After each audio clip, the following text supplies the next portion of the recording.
A very good morning and welcome to the Breakfast News on Rajya Sabha Television, the perfect show to kickstart your day, bringing you the top national, international, sports and business news. I'm Aishwarya Kapoor. Let us start with the headlines. Supreme Court calls for an out-of-court settlement of the Ayodhya temple dispute, calls it a sensitive matter that concerns religion and sentiments. Aadhaar to be mandatory for IT returns and PAN proposal to cap cash transactions at 2 lakh also made as the centre introduces 40 amendments to the finance bill. Sushma Swaraj directs Indian ambassador in Saudi Arabia to rescue 29 migrant workers from Telangana held captive for the last 12 days without food. India rejects Pakistan's claim it has withdrawn a design of Miar hydroelectric project in Himachal Pradesh after objections by Islamabad. And US and UK ban laptops and other large electronic devices from cabin baggage on flights from certain countries. Canada also considering the ban.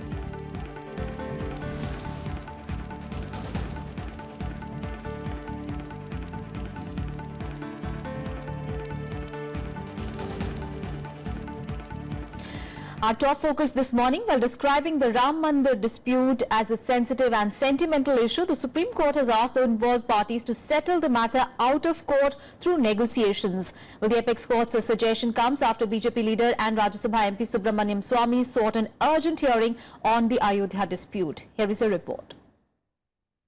The Supreme Court said all parties should make fresh attempts to resolve the Ayodhya temple dispute through negotiations. Calling it a sensitive and sentimental matter, a bench headed by Chief Justice J.S. Keher said, and I quote, "These are issues of religion and sentiments. These are issues where all the parties can sit together and arrive at a consensual decision to end the dispute. If the parties want me to sit with mediators chosen by both the sides for negotiations, I am ready to take up the task." The top court also said that it may also appoint a principal negotiator. The BJP welcomed the suggestion for an out-of-court settlement of the dispute. अच्छा होगा कि जो टिप्पणी supreme court ने की है उसी को सहारे सामने अपने रख करके और जो भी लोग इस मामले में दिलचस्पी लेकर के समस्या को सुलझाने की कोशिश करते रहे हैं वे उसी आधार पर कोई न कोई रास्ता निकालें। कि हमेशा हमारी पार्टी ने भी इसी विषय को रखा है, हमारे राष्ट्रीय अध्यक्ष जी ने भी इसी विषय को रखा है, सरकार ने भी, कि राम मंदिर का मुद्दा या तो संवैधानिक ढांचे के अंदर या सहमति के माध्यम से बने, और मैं समझता हूँ उच्चतम न्यायालय ने बहुत अच्छा सुझाव दिया है। माननीय सुप्रीम कोर्ट ने जो कहा है कि ये विवाद कोर्ट के बाहर भी सुलझ सकता है, ये हमारे भारतीय संविधान में इसको मान्यता है, और इसलिए इस दृष्टि से जमीन किसकी है इस बात को बाहर बैठ करके सुलझाया जा सकता है, और जिसकी भी जमीन हो अगर वो साबित हो जाए तो वो रामलला के लिए अपनी जमीन भेंट कर दे, इससे बड़ी गिफ्ट और कोई हो नहीं सकती। जितना हो सकता था उतना बहुत ठोस फैसला दिया है, हम उसका स्वागत करते हैं। मुझे लगता है दोनों पक्षों को बैठ करके विवाद के समाधान के लिए एक रास्ता निकालना चाहिए। सरकार से जो सहयोग लोग चाहेंगे हम लोग उसमें सहयोग करेंगे। The RSS also welcomed the court's observation, saying that the dispute should be resolved at the earliest. At the earliest, this issue should be settled and a grand temple should be erected by the total involvement of all Indians. The court's observations came after BJP leader Subramanian Swamy sought an urgent hearing of the issue. Swamy said it has been over 6 years and the matter needed to be heard at the earliest. The opposition, however, wanted the court to resolve the issue. ये मुद्दा इतना संवेदनशील है कि माननीय supreme court को इस पे पहल करना चाहिए, क्योंकि मुझे इस बात का संशय और डर है कि भारतीय जनता पार्टी के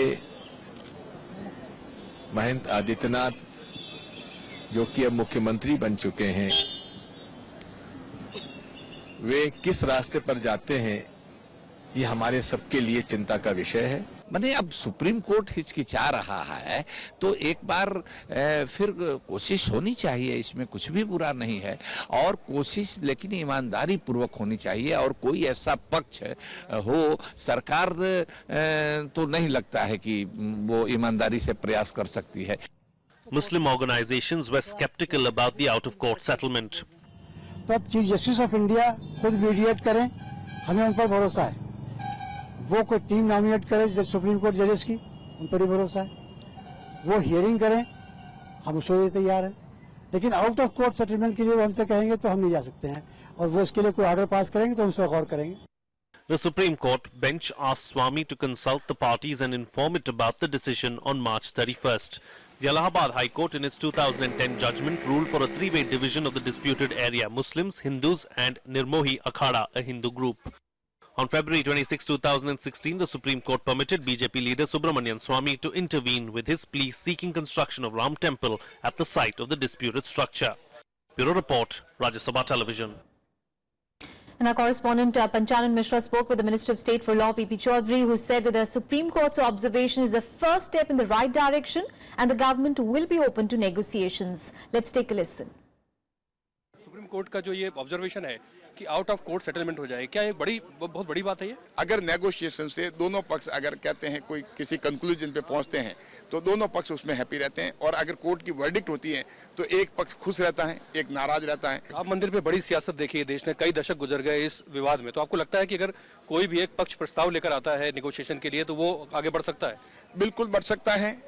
कभी हम ये नहीं सोचते कि नेगोशिएशन के दरवाजे बंद हैं, हमेशा खुले रहते हैं और किसी स्टेज पे नेगोशिएशन हो सकता है। ये सोचना कि केस इतना पुराना है नेगोशिएशन नहीं हो सकता, मेरे मानने ये सोचना ही गलत है। तो अब आपको लगता है कि एक बड़ा कदम सुलझाने की दिशा में उठ गया है? बहुत बड़ा कदम उठ गया, और अगर ये हो जाता है तो एक मैं मानता हूँ कि ऐतिहासिक कदम होगा, और देश के विकास के लिए, देश में अमन चैन लाने के लिए अपने आप में एक बहुत। सरकार की क्या भूमिका होने वाली है? सरकार की भूमिका जो भी हमारे जो होगा नेगोशिएशन में, हम उसको एनकरेज कर सकते हैं नेगोशिएशन के लिए, वो पूरी भूमिका सरकार निभाएगी।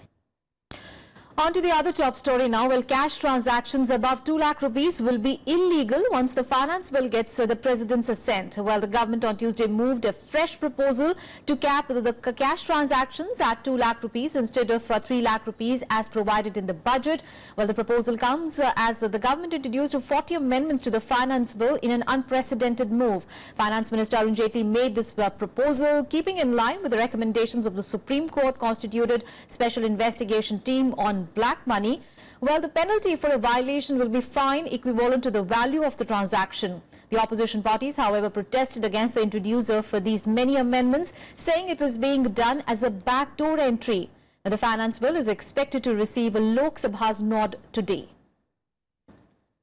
Therefore, if the substantial portion of the bill aims at the imposition, abolition of any tax, then other provisions will be incidental, and their inclusion cannot be said to be take away from the category of a money bill. Okay. Let the finance bill consist of only the taxation proposals.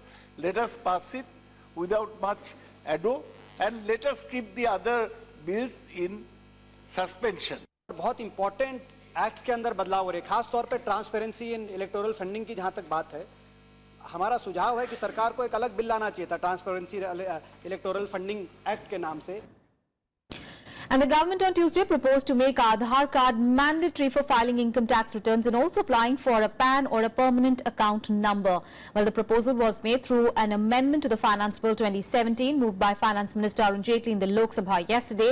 Well, besides being necessary for filing an income tax return, any application for the income tax PAN will also have to state the applicant's Aadhaar card or the 12-digit unique ID, which is backed by biometrics like the fingerprints and iris scans.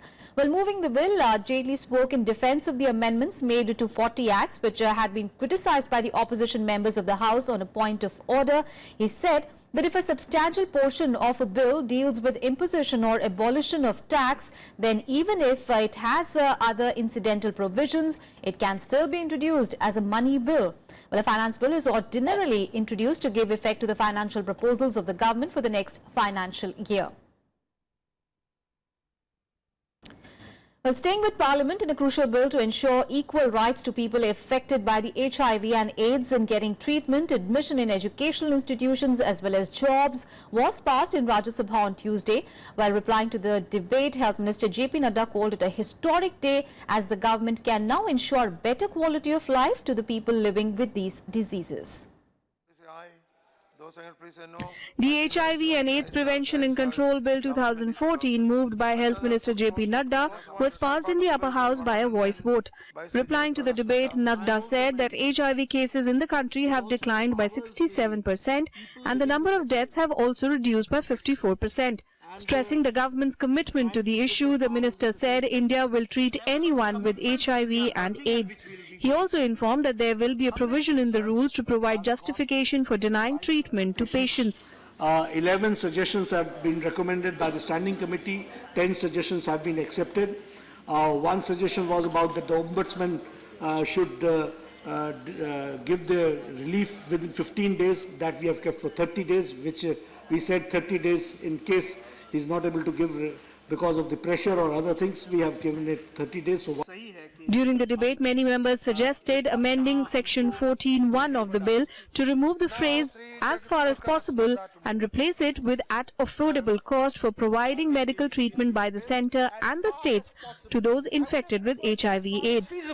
That's one step better than "as far as possible," but the ideal solution is to remove "as far as possible," because antiretroviral therapy and diagnostics should be a right of every HIV patient. This bill is going to be a historical bill, and India is doing extremely well. Some of the states still we have to work very hard.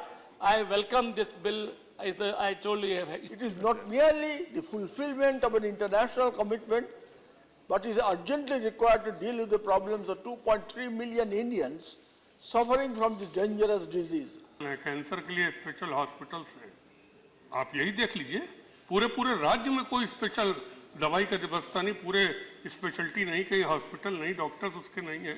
उस चीज को रोकने के लिए secret कैसे रखेंगे आप? आपने कहा उसको सीक्रेट रखा जाएगा, कौन सीक्रेट रखेगा? मीडिया तो सबसे पहले छाप देगा। The person who is otherwise qualified is furnished with a copy of the written assessment of a qualified and independent healthcare provider competent to do so. आज भी देश में गैर बराबरी है कि नहीं है, इसलिए माननीय सभापति महोदय, मैं इस सजेशन के साथ ये बात कहूंगा कि इस बिल में जो प्रावधान किए गए उनको जमीनी हकीकत पे उतारे जाएं। धन्यवाद। As is considered or as deems fit, as it deems fit, probably as is considered expedient or deems fit, probably the right word instead of as far as possible. HIV testing is not a prerequisite for obtaining employment or access to health services or even education. So there is a very to be appreciable that has been brought in this bill. That capacity to produce any medicine, when that is there, why you should have that class as far as possible? It is an escape route for government. The bill makes it possible for high-risk groups to access services such as treatment of sexually transmitted infections, HIV testing, condoms, clean needles and syringes to prevent HIV transmission to the general public. The bill also brings in a penalty of 1 lakh rupees for breach of confidentiality of the patient's details. The health minister also said that 2,000 crore rupees has been allocated for the National AIDS Control Program this year. India at present is estimated to have 2.39 million people living with HIV/AIDS, the third highest number after South Africa and Nigeria. Panchanan Mishra's report for Rajya Sabha TV. And staying with Rajya Sabha, will continuing her tirade against alleged EVM tampering in the recently concluded Uttar Pradesh elections. Well, BSP chief Mayawati brought up the issue in Rajya Sabha on Tuesday, while she demanded that a legislation be passed in the current session of Parliament to scrap the use of EVMs. But the government rubbished all the allegations and urged the BSP leader to respect the people's mandate. The BSP tendered a notice under Rule 267 seeking suspension of business to take up the discussion on the use of EVMs in elections in the upper house. Questioning their accuracy, party chief Mayawati claimed EVMs are undermining democracy. She recalled that when the Congress was in power, the BJP had raised doubts on them and had even sought bringing back ballot papers. आप जरा सुनिए, गड़बड़ी की गई है, मेरे को जरा सुनिए, की हत्या की गई है, मेरे को जरा सुनिए, चाहती है No, इसी there is- सत्र के अंदर मेरे को- कानून आना चाहिए, No, please. इसी सत्र के अंदर कानून आना Please चाहिए, listen to me. सारी व्यवस्था वो लागू होनी No, चाहिए, please. EVM No, please listen to me. No. The government was quick to rebut the allegations. It pointed out that the Election Commission had upheld the reliability of the EVMs. Bharat के चुनाव आयोग की प्रशंसा पूरी दुनिया में हो रही है। उन्होंने बार-बार आश्वस्त किया है कि ईवीएम टेक्नोलॉजिकली कंप्लीटली परफेक्ट है। तो आज जब हारे हैं, इतनी बुरी तरह से हारे हैं, वो 7 हो गए हैं, ये 19 हो गई है, वो 45 हो गए हैं। The chair also rejected the BSP's notice and urged the party to take up the issue during discussion on electoral reforms on Wednesday. The members that a discussion is slated for tomorrow. A discussion on electoral reforms is already slated for tomorrow, and that will take care of all these points. Therefore, no need of a discussion now. The Supreme Court is scheduled to hear a case related to EVM tampering on March 24th after a public interest litigation was filed on Tuesday. Kriti Mishra's report for Rajya Sabha TV. On to some other news now. Well, Finance Minister Arun Jaitley will today address the 23rd Conference of Auditors General of Commonwealth Nations and British Overseas Territories in New Delhi today. Well, the three-day conference that started on Tuesday is being held in India for the first time, hosted by the Controller and Auditor General. Well, the main theme of the conference is fostering partnerships for capacity development and public audit, with the two sub-themes. Well, a Commonwealth perspective, that is one of the themes, and the conference will be attended by 52 Commonwealth countries and 9 British Overseas Territories. The auditing organizations in these countries come together every 3 years to discuss the major challenges before them. Meanwhile, the last conference was held in Malta in 2014. Let's move on in the bulletin now. Well, the Supreme Court on Tuesday asked the central government why it chose not to create a category of those who could not deposit demonetized notes by 30th of December last year, unlike the NRIs and the people who were abroad. Well, a bench headed by Chief Justice J.S. Kheir asked the government to explain in an affidavit by 11th of April why the window was given only to the NRIs and the Indians who travelled abroad and not the other citizens of the country. Well, the bench also observed that when the Prime Minister had said that those with the genuine difficulty to deposit demonetized notes by 31st of December will get a chance till 31st of March, then why is there a change in the stance now? Earlier this month, the court had issued notice to the centre and the RBI seeking their response on a PIL. Well, the petitioner has referred to the specified banknote cessation of liabilities ordinance and said it had breached the assurance. In Breakfast News, we'll take a very short break. Up next, we have all the international and sports news. Stay tuned.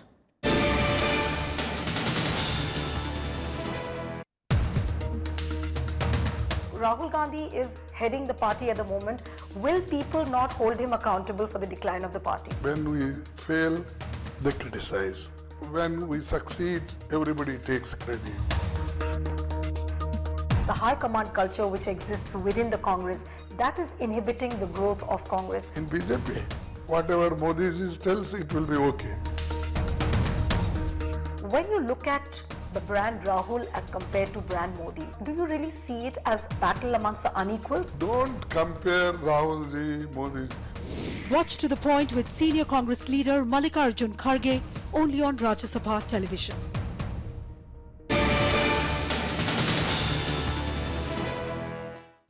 Vice President Mohammad Hamid Ansari on Tuesday released the third edition of the book Rajya Sabha at Work at the Parliament House Annex A.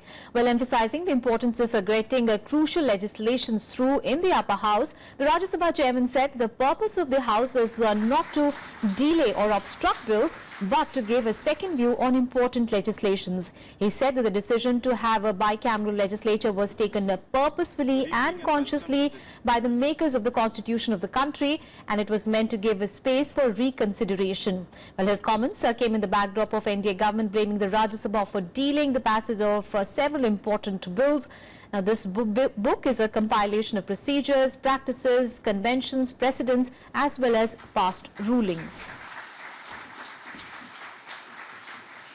In the past decade, has been that the second look in the Rajya Sabha has added to the quality. It has not subtracted. It has added. Because there is another set of people here. It is extremely important for members to familiarize themselves with the parliamentary rules, practices, customs and conventions so that they could make optimum utilization of the precious time of the House.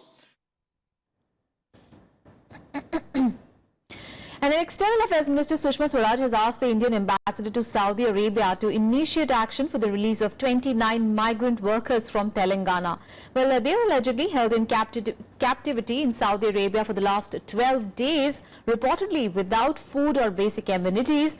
Well, in a tweet last night, the minister asked the ambassador to send a report to her and K.T. Ramarao, NRI's external minister of Telangana.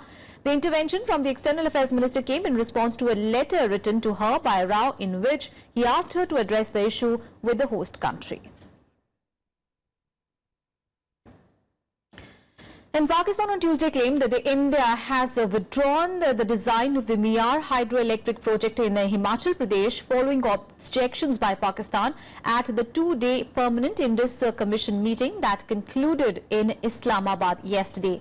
Now, Indian officials, however, denied the report, saying that India never agreed to halt the project. On the second day of the meet, the discussions were held on India's proposed Miyar, Lower Kalani and Pakkal Dul hydropower projects, as well as the matters pertaining to the exchange of data, as well as conducting tours and meetings of Indus Water Commission. The Pakistani side also asked its neighbor to provide the outflows from Baglihar and Salal dams on the Chenab River to help in issuing of early flood warnings. Well, the Indian delegation for the two-day meeting was led by Indus Water Commissioner P.K. Saxena, while the Pakistani delegation was headed by Mirza Asif Saeed Beg. It was a first meeting between the two sides after a gap of nearly 2 years. Well, the Supreme Court has said that it will commence the final hearing of the appeals filed by Tamil Nadu, Karnataka and Kerala on the Kaveri water issue on 11th of July. Well, the appeal has been filed by the states against the 2007 award of the Kaveri Water Dispute Tribunal on a sharing of water for 15 consecutive working days. Well, the court said that all interim orders of releasing 2,000 cusecs of water by Karnataka will continue to be enforced till further orders.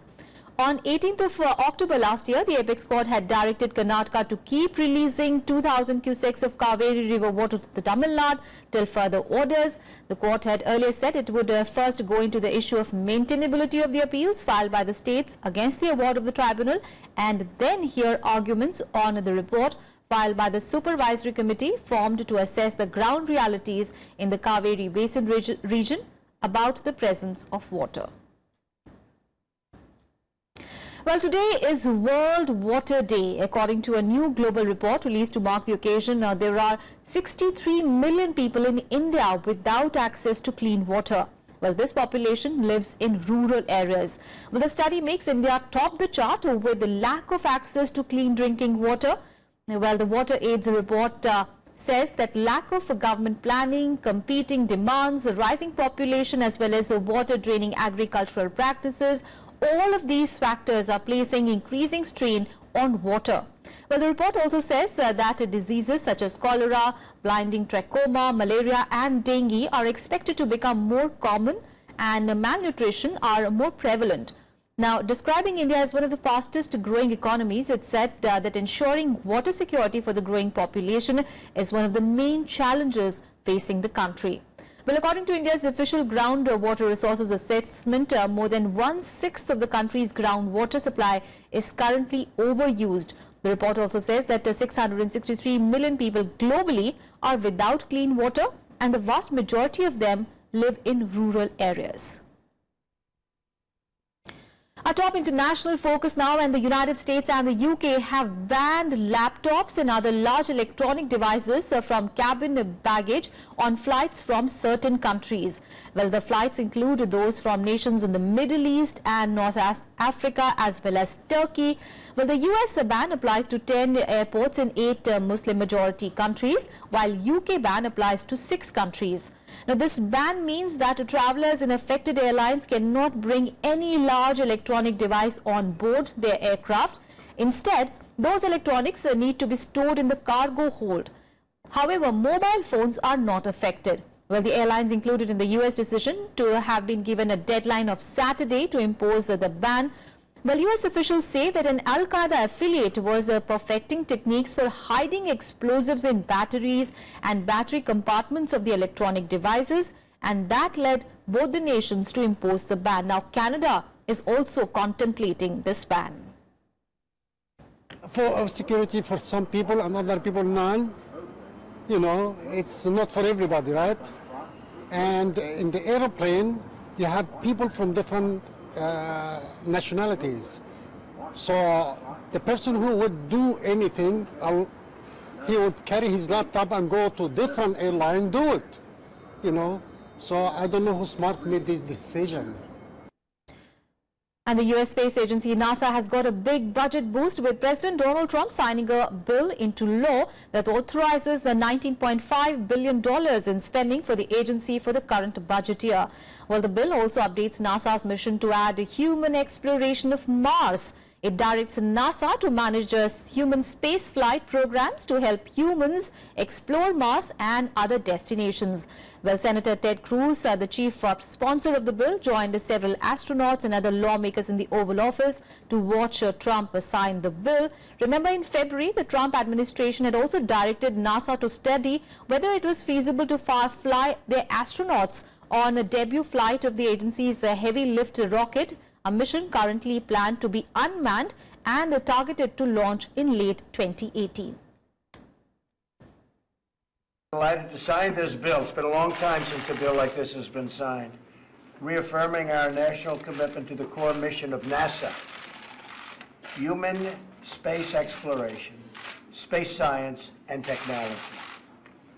With this legislation, we support NASA's scientists, engineers, astronauts, and their pursuit of discovery. And the 27 European Union nations will hold a special Brexit summit on 29th of April this year to adopt the Brexit guidelines. Well, it will come a month after UK Prime Minister Theresa May triggered Article 50 and Brexit officially begins on 29th of March.